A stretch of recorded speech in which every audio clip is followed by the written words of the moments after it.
How to remove TikTok account from another device. Hey everybody, welcome to this video. In this video, I'm going to teach you how you can remove your TikTok account within some steps. So let's begin with it. First of all, launch your TikTok application and then go to your profile at this side. And then here you can see the menu bar.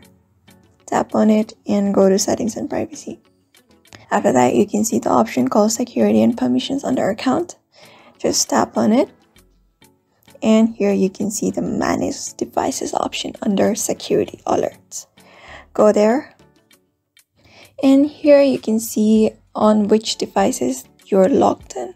If you're logged in more than one devices and you want more security and authorization, you'll see an delete item at the side of the device.